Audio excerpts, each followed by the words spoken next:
Oh my God, now this is fully committed. You are up on the curve. Hey, what's up everybody? Welcome back to the channel and welcome back teammate Ryan. Hey Jeff. So, I was not at this race, but this is a new crit on the calendar, right? Yeah, inaugural running of the City Criterium down by Monterey, California. Well, you guys look at this course profile and, or course map rather, and let's count together. 1, 2, 3, 4, 5, 6, 7, 8, 9, 10 corners. And this isn't like a 5-mile lap, right? This is like a 1 mile, or maybe 1.5 mile standard crit lap, right? Less than a mile, 3/4 of a mile. Oh my God. And at a hill too. A hill, a crosswind, 10 corners. Ryan's licking his chops. Tailwind finish. Yeah, this is a good one. Should we just dive right into it? Let's do it. Okay, but first I want to thank the sponsor of this video, and that of course is Manscaped. Look fellas, Manscaped is here to help with not just trimming the foliage, they also have products for your entire hygiene routine all in one swoop with the new Platinum package. It's a 10-part package for grooming, shaving, washing, deodorizing, and everything in between. This is the package I recommend if you want a one-and-done solution for your daily routine, because why waste time and money on this, guys? You got more important stuff going on in your life. And best of all, they're running a promotion right now, free shipping and 20% off if you use the code NorCal20 at manscaped.com. That's code NorCal20 for 20% off and free shipping over at manscaped.com. And now back to the video. All right, Ryan, we are like one lap into this race. I think this is the second lap. And you are already working pretty hard to get towards the front of this race. I would be doing the exact same thing, by the way. Because look, gaps already. This is exactly what I'm talking about. This is the reason why on a course like this, that's this technical, especially a new course on the calendar, a lot of people will spend the first couple laps kind of figuring it out. And there's crosswind and there's a hill that you just went up. And you could get gapped off and lose the race like within 10 minutes. Don't ask me how I know, Ryan. I've learned the hard way. But I would be doing the exact same thing. I think that's a wise move. And before I get too far along, let's talk about the teams that were in this race really quick, Ryan. Who were the big threats for you guys out there? Yeah, you can see them in this frame. You've got Tayroon with 4 or 5 riders, Project 74 with 4 or 5 riders, and then a couple strong single riders. We had Tobin Ortenblad out there, and then Gavin, strong single rider. And then you on Team Mike's Bikes, you guys had a few riders, right? It was Tim, Nate, Jackson, and myself, total of 4.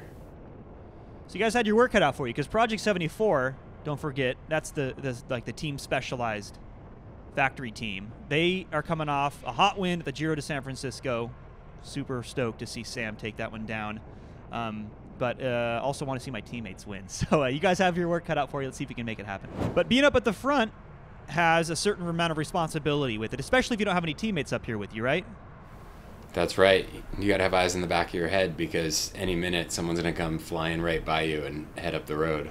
Just like Matt does right here. And it's one thing if like Tayroon gets away, one of the major teams, but once you saw this rider in front of you, I think that's Kenny from Project 74, once he goes too, it's like you got to follow that, right? You have to get on that wheel. These are the 3 big teams we just talked about. This is another reason why it's important to be at the front, right? Like, yeah, your heart rate's elevated. It was a hard effort, but like this could be the selection on lap 4 or whatever this is. It's really important that you've chased that down. Well done. And I think you have your work cut out for you in the coming laps. Yeah, we're going to see a pattern here. This is how this day is going to go.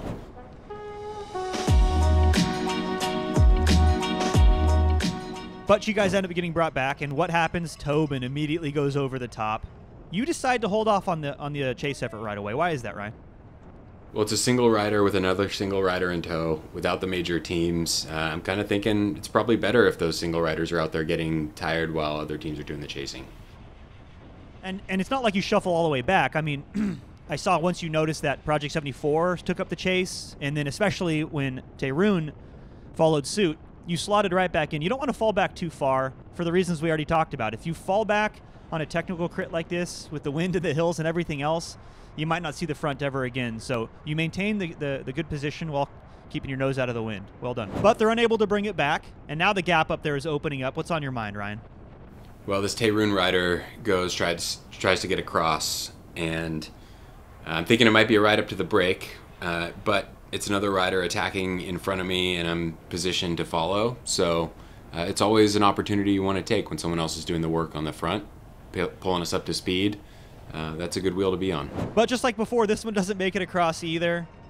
And it looks like Tehran's going to do another big counterattack. They seem determined to get across. In this case, you decide to let that one go. Why is that, Ryan? My role on this day was the protected sprinter. So you have to be selective about what you chase. I need to save some energy for the end of the race, and it's still relatively early, so I take a calculated risk that I'm going to let this one go. I'm going to lean on Project 74, who isn't represented up there, to pull him back. Yeah, I was about to say, I bet you'd be singing a different tune if Project 74 was up there. Like, you would not let Tehran and Project 74 work together to jump across to Tobin, right? That would be like potentially race over. Yep, I've still got teammates. They have a full team. This one I'm comfortable letting go for now. Exactly. It's a disciplined decision. It's a tough one to make in the heat of the moment, though, I'll tell you that. I think a lot of people in this position would see just the sheer number of riders up the road, not think about how much racing there is left, not think about the composition of everyone behind, not think about people's motivation, and they would like panic chase it back. But look, you wait a minute, you catch your breath, and sure enough, Project 74 ends up taking up the chase. You're able to slot back in, maintain your good position, but put a lot of that work on the shoulders of Project 74. And then with almost 16 minutes into this race, it's our first glimpse of the boys in purple, teammates on Team Mike's bikes. Must have been nice to see them for the first time, huh, Ryan? The cavalry has arrived. I just need some people, top 10 riders, just to cover the stuff that goes. Was it 4 or 5? No, we gotta cover it. Yeah, like Ryan said, you know, just need more bodies, more Team Mike's bikes teammates up towards the front to both mark attacks for all those people who think they're going to try to bridge across to the group of 2, which is still off the front, by the way, or just help manage the gap up to that group of 2 off the front. And 10 kilometers later, teammates did their job. Holy smokes. I mean, everybody. Nate, Jackson, and now you got Tim on the front, like a freaking locomotive, just smashing. They end up bringing the break back. What's it time for, Ryan? Counterattack, come right over the top and take the race back into our control, go on the offensive. Absolutely. It was like 1450 up that hill. Dude, legs are back, huh? Yeah, the course was exciting, and I mean, the power went to good use on the hill because you could get this little gap and come down into this fast technical section. So I feel like it was making people work here. Absolutely. Absolutely. And do you think, like, is the plan here that you're going to just kill yourself with 18 kilometers to go solo for the win? No, see who bridges across, see what kind of dynamic this creates within the race, and not kill myself to do it. But if it gets brought back, I've got teammates up at the front now, and we know what teammates do. They counterattack, and that's exactly what Tim's doing right here. This is the attack counterattack setup. This is exactly what you want to see. And then when Tim gets brought back, Ryan, what time is it? It's counterattack time. Up that hill again in the quadruple digits. This is teamwork, right? This is teamwork. Teamwork makes the dream work. This is fun racing bikes right here. Okay, so we're at the end of this race. My plan was to take over commentary the minute that Tim got to the front of this race. But, Ryan, I don't want this to be a 20-minute video because Tim took over so early on. Shout out to teammate Tim on the front, just motoring away right now at some ungodly amount of power. But let's talk about your position here. Ryan, you are 1, 2, 3, 4, 5, 6th in line with 2 laps to go. What are you thinking about your position right now? I'm getting a nice draft. I can see all of the sprinters from the major teams. So I really like my position. Just looking at this gap opening up at the top of the hill. Oh, that's kind of bizarre. Yeah, it looks like Tehran rider blew a fuse, and this gap opens up. And this is a bit strange because now you have Tim off the front. I heard you shouting at Tim to go, which is great. You always want a teammate off the front with a lap and a half to go. And now this is, I'm going to pause it right here, at 1,610 meters to go. This is a critical moment in the race.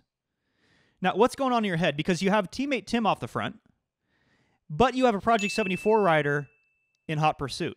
Yeah, it's a tricky situation. I don't want the Project 74 rider to get across to Tim, so I'm keeping an eye on how quickly he's closing down the gap, but I also don't want to immediately jump on his wheel and tow the rest of the field and the fast riders there back up to him and my teammate.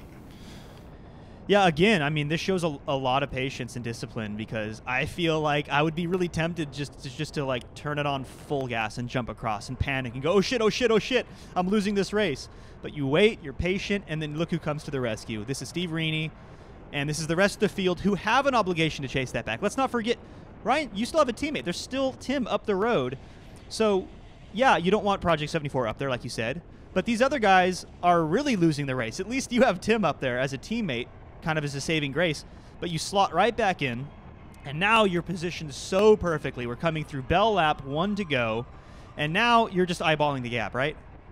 That's right, and it's closing down pretty quick. I mean, this is a big tailwind section, but Tim's been on the front for, like you said, forever, and we're closing this gap fast when we come around the corner, and there they are.